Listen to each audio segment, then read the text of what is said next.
Et donc, Corentin, on commence par une news Star Wars. On l'avait promis. Apparemment, la productrice Kathleen Kennedy aurait déjà choisi qui fera le prochain. Tout ce que les journalistes ont réussi à savoir, c'est que ce serait pas Rian Johnson qui avait réalisé le 8 et qui préparait une nouvelle trilogie qui ferait le prochain film. Pardon. Je savais que ça te ferait plaisir.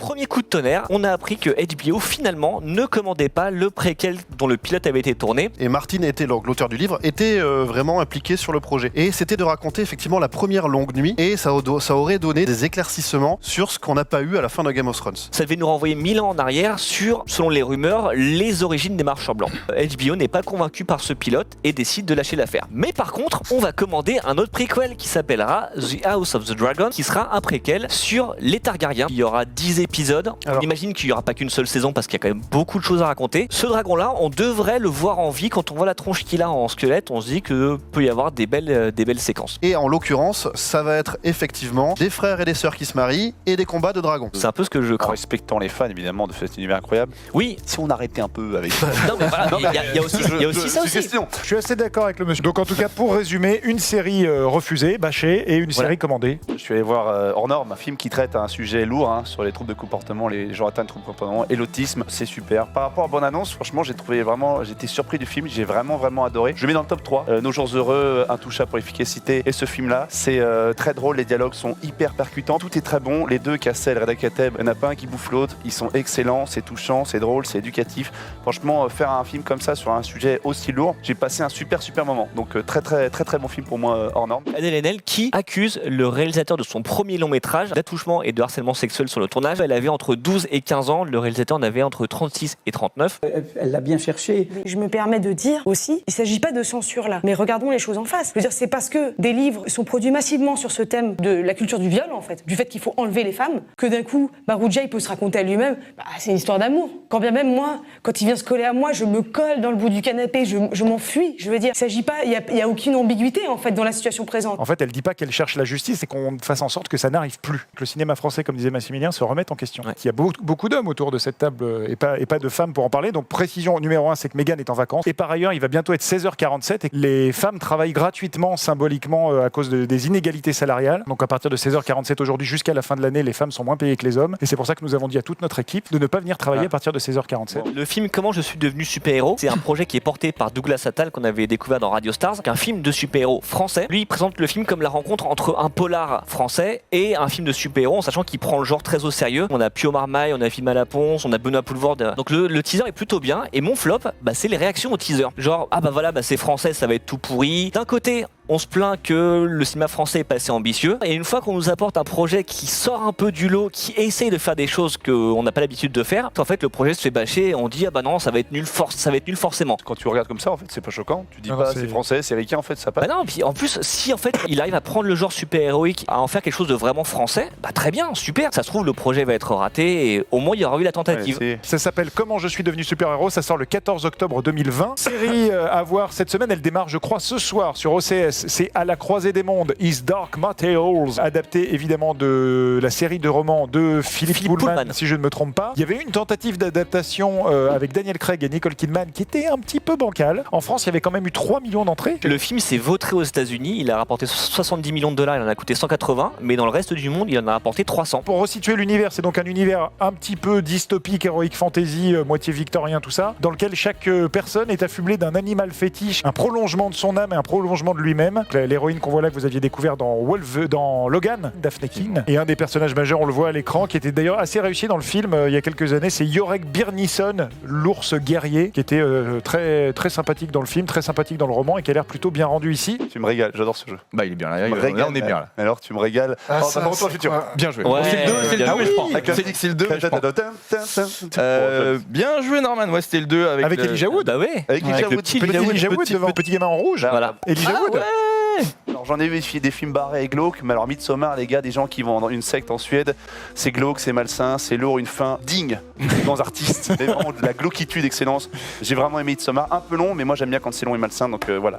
Les deux En contexte, c'est incroyable. Ouais. Il y a évidemment celle dont tout le monde parle, c'est la série Si, monde post-apocalyptique, qui se passe 600 ans après notre ère et dans laquelle tout le monde a perdu la vue. Donc c'est une nouvelle société qui s'est inventée, tout est basé sur le toucher, le son, voilà comment on arrive à vivre sans la vue, et dans lequel a priori vont naître des enfants qui eux sont doués de vue. Donc toute une mythologie autour de ça. The Witcher était déjà renouvelé pour une saison 2 alors que la saison 1 sera lancée le 20 décembre sur Netflix. Les créateurs de la série ont avoué qu'ils avaient un plan qui pouvait aller jusqu'à 7 saisons. Et aujourd'hui, on a appris que Le Seigneur des Anneaux, donc la série de Amazon, était déjà renouvelée pour une saison 2 alors que le tournage de la saison 1 n'est même pas terminé et qu'on ne sait même pas quand ce sera diffusé, même si on imagine aller fin 2020, début 2021. Je reprécise le concept si des gens nous rejoignent maintenant, ce que vous dites, mais en fait c'est des gens Qu'est-ce qui qui se passe écoutent. Qu'est-ce qui se passe? Voilà, c'est un blind test de bande-annonce. C'est un blind annonce. Bonjour, fidèles auditeurs, il est très exactement Good morning, Vietnam. 7 Non. heures ici à Groundhog Day. USA. Vous avez pas entendu le gros indice qu'il y a eu. Mais si, Groundhog Day. Johan est très concentré. Ah oui, Putain, c'est Ouais, il y a 127 heures. 127 heures. ah, bien joué. putain, Robert Ralston. Et oui, les noms des persos, c'est ça qui est marrant. Quand dans tu le jeu. mets T'as un peu de musique, tu Ouais. peux avoir le nom des persos qui te met sur la voix. Tu vas me régaler le dernier. En général, une feuille de Claude Pied-Plus. vigne, C'est Shadok. Non. Shadok, le film. En 3D. lèvres drapées en ticket, Voilà, là on va savoir de quoi il ça parle. porte un nom. Ça porte un nom, le film Étant aussi. donné que celui qui a des roubignoles ne peut pas ressembler à celui qui a des baloches, Film français Des extrêmement connu. Des valseuses. Les valses. Ah, mais oui. Bah oui, il énumère en fait. Mais oui, mais t'as- Et en même temps, là, il y a un petit. Il n'y a pas eu du tout en même temps, Non, mais. Bien essayé, c'était pas mal. Sonic a enfin changé de tronche. Et oui, il a changé de tronche parce qu'on avait eu une première affiche et c'était en mai dernier. Ça avait fait un peu grincer des dents pour leur dire bah non, vous pouvez pas faire un film Sonic avec un design comme ça ne respecte pas du tout le personnage. Voilà, avec un Sonic Ça qui c'est le quand même- Sonic qu'on Bien aime. mieux. Voilà, C'est quand même C'est plus bien cool, mieux. là, l'histoire. c'est le même scénario qu'il y avait déjà eu dans un teaser. Donc ceux qui avaient dit que le scénario était pas bien, ce sera peut-être toujours le même. Mais Sonic, en tout cas, lui, sera un peu plus fidèle à ce qu'on en connaît depuis la Mega Drive, quoi. Et c'est dingue que quand même les fans aient réussi à créer un mouvement tel que le studio ait revu sa position au point de retravailler tout le film, ce qui est quand même super rare et qui a dû leur coûter une blinde. Rick et Morty saison 4, tu étais Oui. heureuse sur Twitter, j'ai Oui. vu ça, tu étais content. Oui, enfin. Pour l'instant, on aura le droit qu'à 5 épisodes pour cette saison 4. Et donc là, pour la 4e saison, c'est Adult Swim France qui l'a récupéré. Donc c'est la chaîne américaine aussi qui la diffuse en temps normal. En décembre 2016, nous avons perdu Carrie Fisher, donc interprète de la princesse Leia. Son frère, en interview, là, a déclaré ce qu'aurait dû être le destin de la princesse Leia si elle n'était pas décédée et qu'ils n'avaient pas été obligés de faire un épisode 9 avec les restes des scènes des épisodes 7 et 8. Elle aurait été le dernier Jedi. Ça aurait été elle, le dernier Jedi, et donc elle aurait eu un épisode 9 complètement, dans lequel on aurait complètement vu tous ses pouvoirs de Jedi dont on avait seulement eu un aperçu dans l'épisode 8, ce moment où elle flottait un peu dans les airs, où elle arrivait. Le moment Mary Ah. Poppins, ça. Voilà, le Yes. moment Mary Poppins. Ouais, on a adoré. Et s'il existait une appli qui vous dit que combien de temps il vous reste à vivre Ah oui, j'ai vu la Eh ben, fiche. ça oui. s'appelle Countdown. Est-ce que si cette appli existe, vous avez envie de la télécharger? Ah non. Comme la plupart de ces films, ça s'adresse à la cible adolescente, J'adore. jeunes adultes, comme on dit. On vous en prie, foutez pas le bordel dans les salles, parce que ça énerve tout le monde. On reçoit plein de messages, parce que les gens pensent qu'Allociné possède toutes les salles de cinéma de France. Ils disent ouais, j'ai été dans votre salle hier, c'était le bordel. Nous, y sommes pour rien. Un, et deux, si vous allez en salle avec des potes ou c'est des génial. copines, et évitez de foutre le bordel. On C'est peut ça. regarder un film d'horreur sans parler. Mais c'est la série Marvel's What If qui arrivera sur Disney Plus à l'été 2020. C'est une série en fait anthologique, donc un épisode égale une histoire différente, qui explore des réalités alternatives et qui nous montre une autre version de l'histoire qu'on connaît. Peggy Carter, voilà. Si c'est elle qui avait reçu le sérum du super soldat à la place de Steve Rogers qui est devenu Captain America. Eh ben, ils auraient Yo. passé un mauvais Carter. Oh Voilà. Alors, non, voilà. Donc première série originale Rideau, de rideau. 13e rue qui s'appelle Trauma et qui sort le 25 Ah ouais. novembre. Guillaume Labbé incarne Adam, qui est un flic endurci mais très admiré par ses collègues, qui est lancé sur les traces d'un tueur en série. Pendant son enquête, il se fait tirer dessus, il tombe dans le coma, il se réveille et en fait, il souffre d'amnésie à son réveil. Il va commencer à se poser des questions sur lui-même. Donc il va beaucoup se poser des questions, savoir si, en fait, il n'est pas le tueur en série qu'il est en train de traquer. Voilà, donc c'est beaucoup de questions comme bien ça. ça. C'est marrant Ah, ça. ça. Voilà. Ouais. Ça rappelle un peu Angel Heart pour les gens qui, Ouais. qui était né en Quel 1987. film, quel film. Emilia Clarke qui a révélé qu'elle avait été contrainte à filmer des scènes de nu pour faire plaisir aux fans. D'ailleurs, petit big up à Jason Momoa. Il était très attentionné sur le plateau. Il la recouvrait dès que ça s'était fini de tourner. Il était très attentionné. Et la Grande-Bretagne a pris des mesures, des conditions plus intimes de tournage de ces scènes-là et plus de contrôle, plus de gens sur le plateau pour dire attendez, est-ce que ça c'est pas dans le scénario, ne rajoutez pas ça au tournage, pour aider psychologiquement les gens qui doivent tourner ces scènes de nu, qu'on soit acteur ou qu'on le soit pas. Cette semaine, j'ai regardé la série L'Effondrement. C'est une série en plan séquence qui raconte une société qui s'effondre et comment les gens réagissent à ça. Chaque épisode suit un groupe de personnes qui est en train de vivre une situation chaotique. Il n'y a plus d'électricité, il n'y a plus d'essence.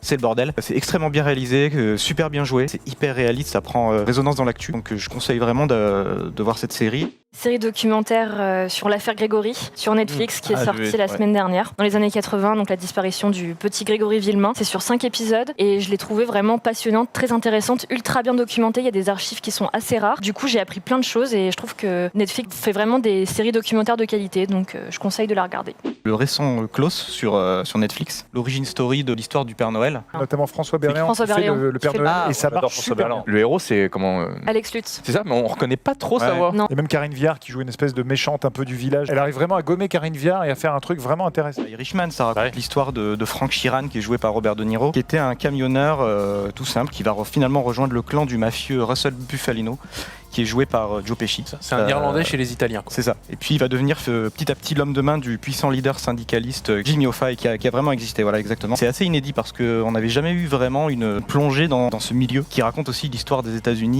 de cette manière-là. On peut passer déjà rapidement sur le rajeunissement numérique des acteurs qui. Il vous faudra, je pense, une petite minute pour vous habituer. Ouais. Très très vite, tu passes à autre chose et tu te laisses prendre. Tu te laisses prendre au jeu, oui, c'est un espèce de tourbillon. Il faut vraiment se poser pendant 3h30. C'est le film somme à la fois du genre chez Scorsese, du genre en lui-même et de l'histoire du cinéma depuis les débuts jusqu'à la fin des années 2010. Franck Dubosc Ça pique, Migos. incarne un Ah non, présentateur même, vedette l'affiche de la qui va course tirée. s'embrouiller avec le patron de sa chaîne. Et je sais que ce film, tu l'attends beaucoup. Ouais, bah, moi ça me passionne. Ce monde un petit peu du audiovisuel, j'aime bien. J'ai vu la bande-annonce, peut-être léger, mais je suis vraiment curieux de le voir. Je trouve que les acteurs, il y a plutôt un bon choix. Bon, Dubosc, on aime ou on n'aime pas. De votre côté, ça vous inspire sans plus? Non, comme c'est Denisot qui le réalise, qu'il a 40 ans de carrière derrière lui, ça doit être assez grinçant. Et j'ai peur que, bon, comme il est ami avec tout le monde, il aille pas vraiment au fond des choses. Voilà, j'adore cette affiche. Ah, Et c'est ouais. un peu le final du Ouais. Joker. Donc on sait que le Joker dans ce film, c'est une bombe à retardement. Un compte à rebours était caché dans le film depuis le moment où il tue des gens dans le métro jusqu'à la fin du film avec des numéros cachés. Et il s'avère que c'est vrai. Mais non. Quand il tue les gens dans le métro, regardez, c'est sur le quai. Alors je sais pas si on peut zoomer, c'est la 9e avenue. Il rejoint donc de manière fantasmée sa voisine pour l'embrasser fougueusement. Ouais, c'est Elle habite au 8B. Ensuite, il apprend des infos sur sa mère.